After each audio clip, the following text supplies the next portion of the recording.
This is Left Hand, and I am your host, Sereptie, aka Craig of the Acid Horizon podcast, doing something a little bit different today. Walking down the railway to the underworld. We are in Lemont, Pennsylvania, formerly known as End of the Mountain, which would be a better name for Lemont. It makes it seem as if there's some caldera or something we're going to jump into at the end of this interview, just like Empedocles or something like that. But anyway, I'm with our friend, whom many of you already know if you've been paying attention to our work. This is Jack Bagby. He was on an episode of Acid Horizon about a year ago. Was it about a year ago? It was like last summer. Yeah, where we talked about Bergson and the theory of the image in the dome. I'll link that in the description, as they say. And so today, what we're going to do is we're going to talk about the concept of Pneuma, or if you're British, Pneuma, the ancient Greek term for spirit is one of the translations, right? Mm-hmm. And Aristotle's conception of it. And the interesting provocation that we're going to put forward today is whether or not Aristotle came up with a theory, something like a body without organs, right? Indeed. A recent book came out by Abraham Bose, where he puts forward something like this idea, and it was very thought-provoking. And yeah, we're going to draw on these ideas and see where it goes.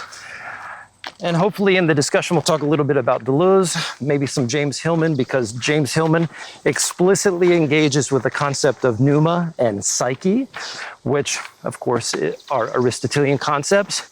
And so that'll be a big part of the discussion. What is the soul for Aristotle? Mm-hmm. What is meant by pneuma? What is meant by the body? Yep. How is pneuma an instrumental body? Yep.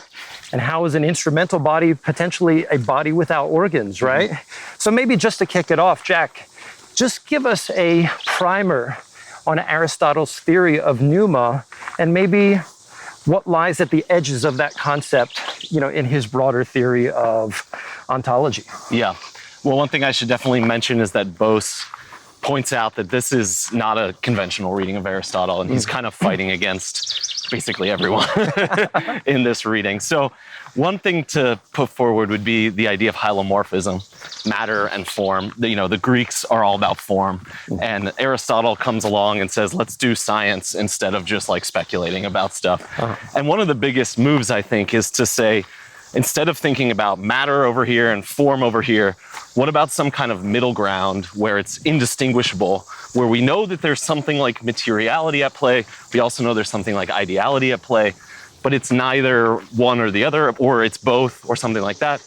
That's where Pneuma stands, between body and soul, as something kind of body-like and kind of soul-like. Right. And yeah, it's been misunderstood. It's been kind of written out of Aristotelian thought. A lot of texts have been considered spurious just because they talk about it, right. Things like that. So, I mean, one thing that strikes me right away is that this problem is recapitulated all over philosophy. Mm-hmm. And even in some of the psychology that we've talked about on Left Hand, Jung's concept of the psychoid, for example, where does the ideal meet with the material? Right. Exactly. I mean, even in Deleuze, right, a body without organs. Yeah. How is it that flows of desire are configured by something that cannot be appropriated by the process of desire, right? Yeah. So maybe before proceeding with Aristotle, there's some other Aristotelian conceptions that we should pull into view. Entelechy being one of them, and maybe there's a few others. Yeah. Sure. Well, the entelechy typically is considered something immaterial. Mm-hmm. It's kind of like Bose calls it a cybernetic principle. Okay. Something that guides movement in a certain direction, right? Mm-hmm. We see a tree growing, it goes from a seed to a full-blown thing. There's a clearly coherence in the stages of its growth, but we never see that thing which is doing all the work. And the light metaphor, which is of course very common in ancient Greek for the intellect and all these things. Well, we don't see light. We see things illuminated by light, right? So we don't see the entelechy behind the activity of the soul. We see the activities and the movements that happen through the body, but there's something guiding that, and there's something giving it coherence and making sense of it.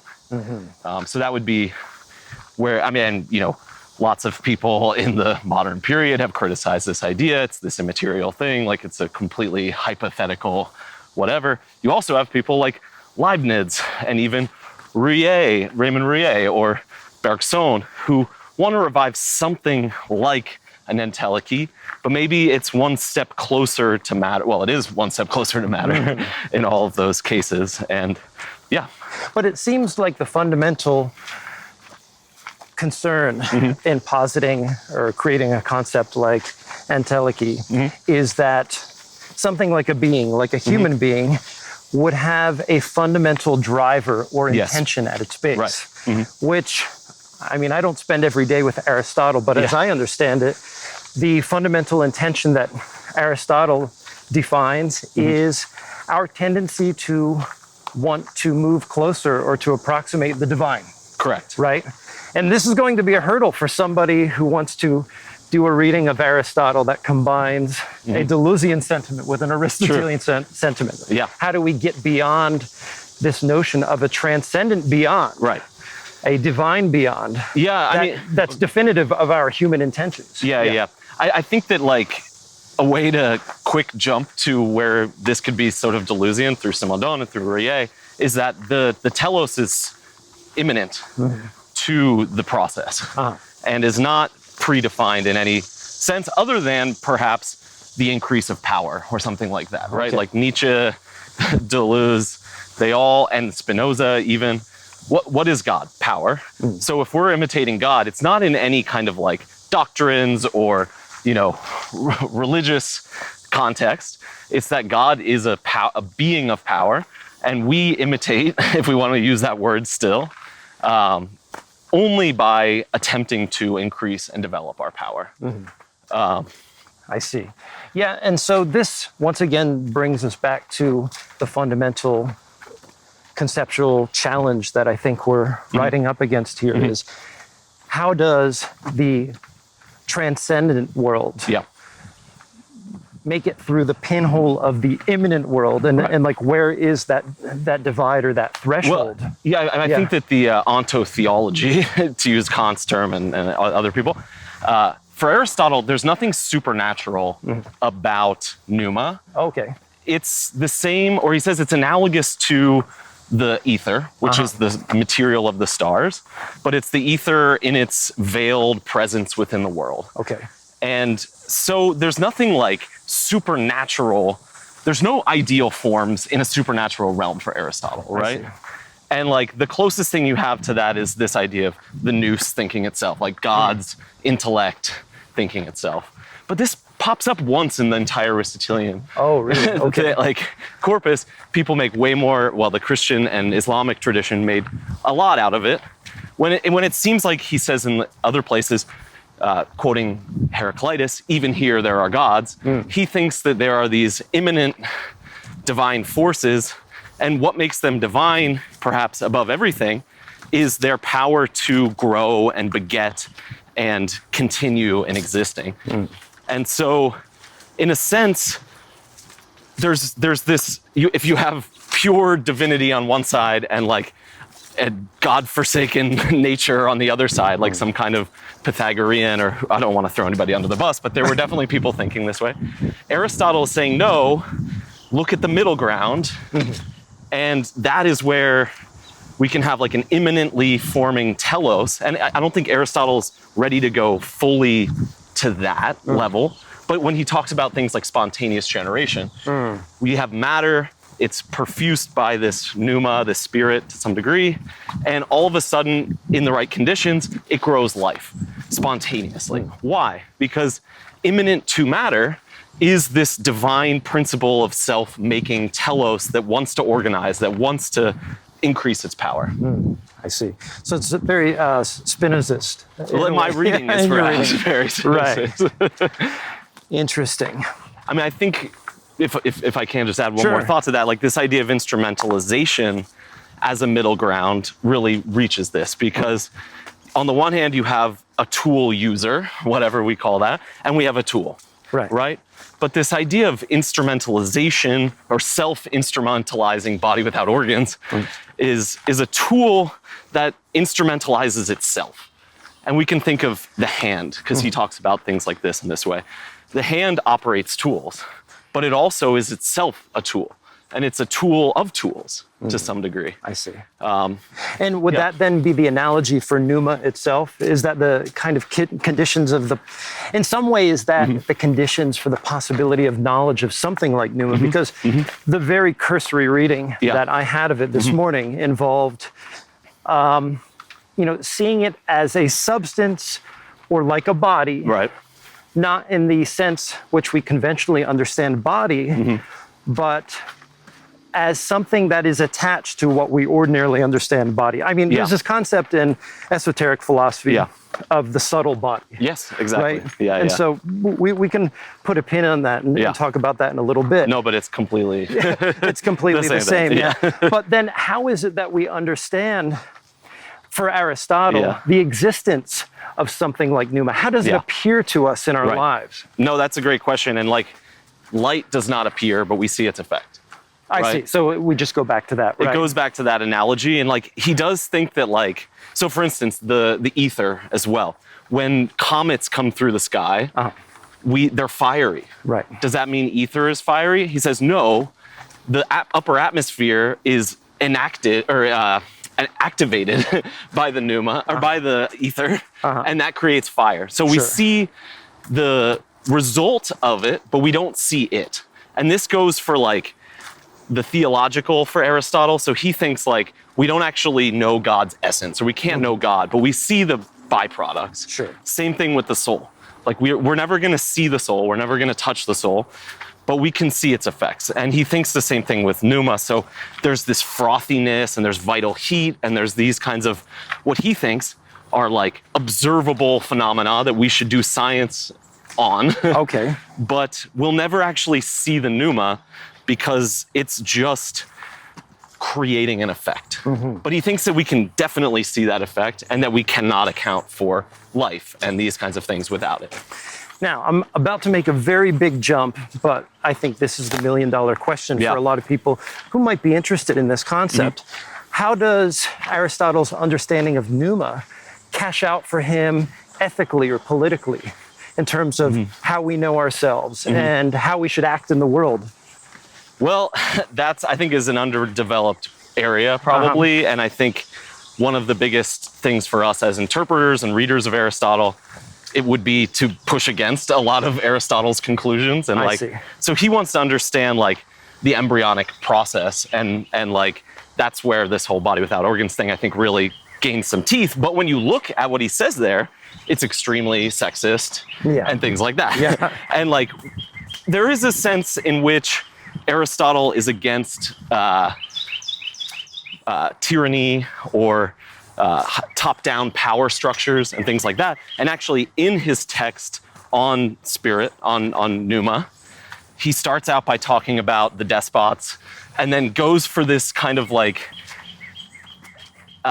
immanent collective power that brings things together and allows all of the powers to uniquely harmonize. And we see this in the body, and we can think of a kind of Merleau-Pontian sense of the synergy of the parts of the body. Okay. That there needs to be a weaving of the powers into something that forms a whole, but doesn't have a central control system. And he's against the idea that there's one central control system for the body, or the intelligence even. And people misconstrue Aristotle, but he really thinks that the sensibility has just as much of a right as the intellect does. And if we try and dominate sensibility or, emotions and imagination and these things with the intellect, we're going to go wrong.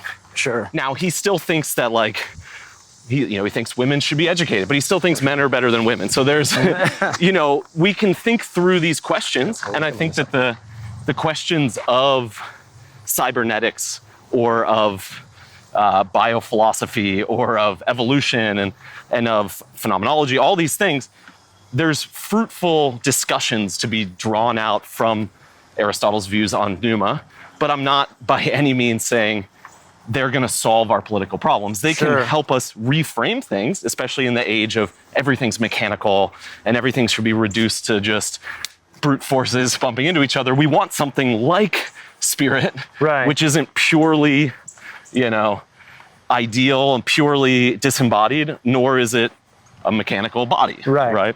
I mean, as far as I understand, and maybe this will kind of tie in the ontology, the political, and maybe the ethical, is for Aristotle, Pneuma subsists within plants and animals, like even the moss in the ground, and by extension, bacteria, molecules, and what have you.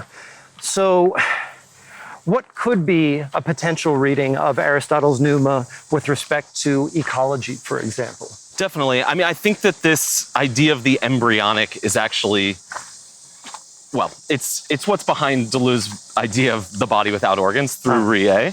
But basically, as we're developing as organisms, our embryonic potential is determined differentiated into organs, right? And once a heart comes about, it has to stay a heart. So if we think about this politically, as political structures develop, certain things have more necessity to endure and others don't, but that can also become extremely problematic as hierarchical structures and things like that. But what's really interesting there is that for Rie, there's areas in the brain that retain the embryonic potential, which means they contain the ability to create new forms. And if we think of the Pneuma as an imminent potential to create its own forms, the beautiful idea that I think is there, which is not reductionistic to bodies, nor is it idealistic, but is also not, forms emerge, and they make possible the emergence of new forms. And as long as there is an embryonic potentiality that we harbor, and actually I think in politics, in academia, in community, we need to be creating these incubator spaces, which are not determined by the outside and which open us to the possibility of creating new forms. I would maybe put one challenge to that, or just at least ask a question. So one of the risks that I see that in that view, how does Rie head this off, is that, what we conventionally might understand as the given, a heart as a heart, could be seen as an originary form. How do we get beyond that notion and articulate further the notion of the embryonic as being more basic or more originary than, let's say, the given form of the human body, the conventional notion of the human body. Right. Well, I mean, a quick analogy in Aristotle is that he says the Pneuma is not breath in the literal sense, because before we've developed organs in the organism, the Pneuma is what is instrumentalizing itself to create the body in that activity, but isn't determined by just that respiratory activity. And I think, like, I love this quote from Rousseau, even though Rousseau is a very problematic figure, but like that humans without language invented language for themselves in order to express themselves. And now in biology, we know that animals without brains can think, right? And they can, and even the embryo without a brain can, through its own intelligence, create a brain for itself, right? So focusing in on that point, rejecting the larger taxonomy and static set of possibilities that Aristotle sees for form, right? Then what you're left with is more or less what I see as the position in contemporary biophilosophy and ecology and things like that. The question is Genesis. How can we create new forms? And this is where Pneuma is positioned to at least provisionally help us think through some of the major questions that arise there, and then we can move into a new context of modern day, which doesn't mean reverting to reductionism or something like that, but using science today to help us think through it.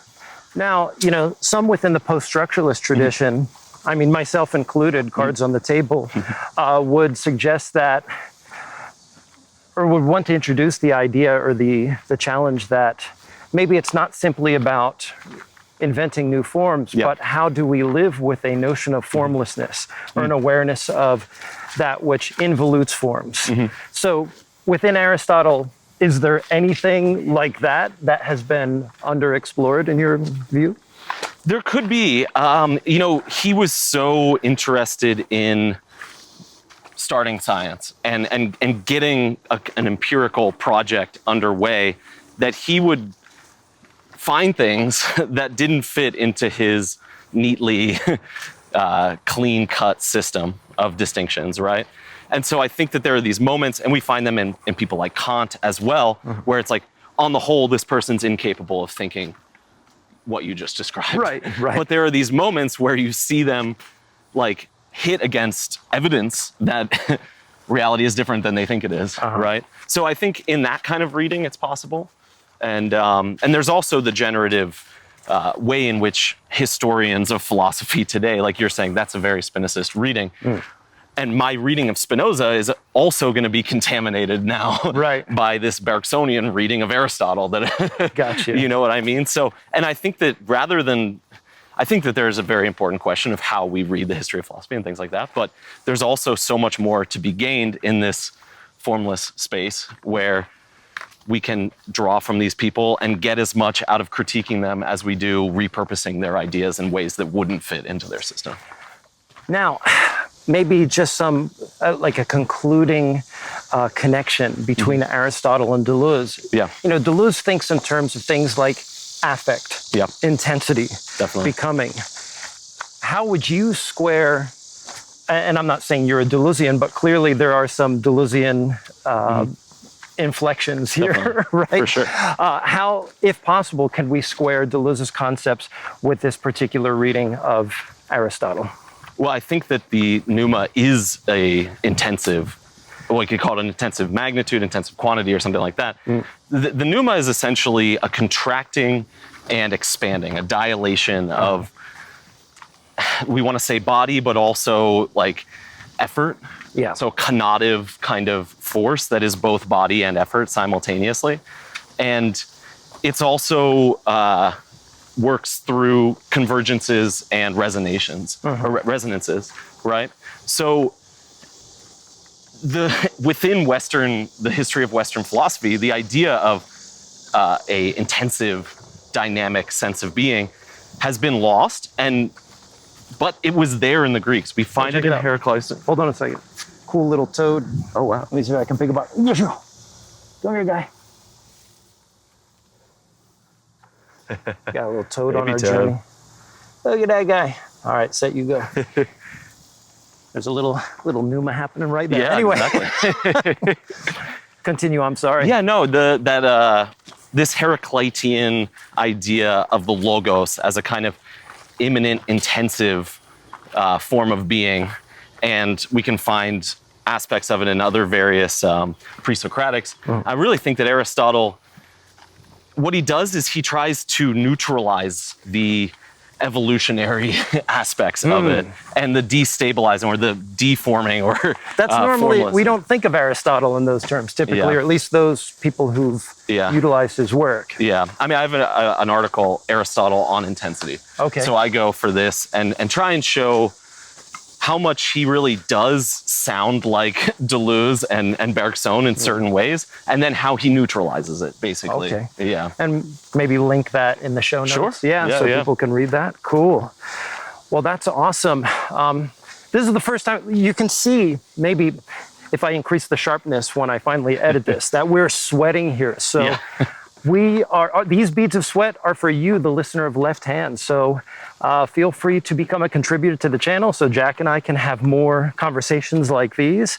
I'll end, maybe I have like one more question, provocation to put forward. So a thinker that I'm particularly invested in is James Hillman, as everybody knows, who listens to Left Hand anyway. But one of the things, a reason why he's important in this discussion is he makes a distinction between pneuma, spirit, and psyche, soul. Okay. Whereas, the one thing that Hillman particularly had an antipathy for was a sort of hard metaphysics or an introduction of metaphysics into the problems of our personal psychology, or trying to use, I mean, this would be my interpretation of it, is to cleave to a metaphysical view of the psyche as a way to psychologize ourselves. Right. Whereas with psyche, he believes that the images that appear in dreams, in our reveries, and just in our general stints of active imagination, that those come from a well of depth, whereas Pneuma is, I guess we would say, representative or more characteristic of a kind of spiritual ascendance, right? And psychology for somebody like Hillman is about depth, and this discovery that in and of itself isn't attached to any particular metaphysical view. In fact, he thinks that once we start doing metaphysics, it gets us out of psychology. Okay, sure. Which I think there's some truth to that. But I'm curious, you know, so with this distinction in mind between Pneuma and psyche, what's the difference? I mean, Aristotle's one of the foremost thinkers of this. How does Aristotle think this distinction between Pneuma and soul? He might be the first person to posit this distinction. So. And we don't have Aristotle's dialogues, right? Sure. And we know that in one of them, he talked about the pneuma and its relation to the ether, and how when we die, our pneuma is desiring to return to the heavens and to the stars, and it has this upward ascent like you're describing. Right.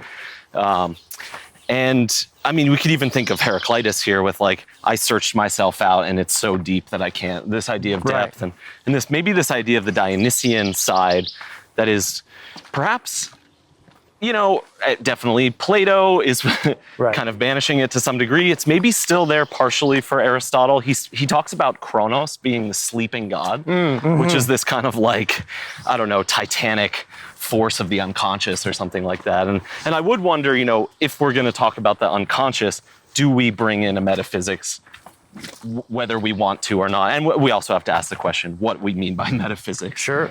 Because for Bergson, the unconscious is basically the whole of metaphysics, right? Pure memory.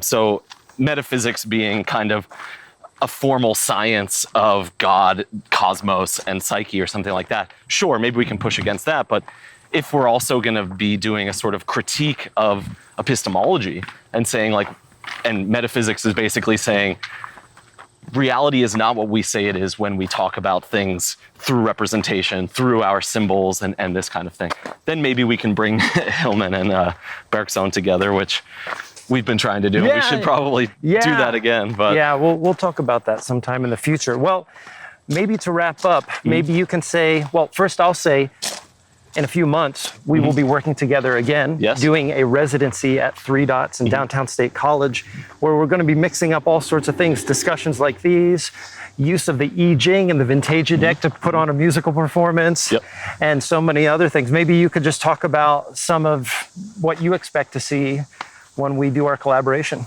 Yeah, well, bringing ideas together and with artists and music, and, you know, there's much to be learned by talking about someone who you disagree with. And I certainly disagree with Aristotle on many points.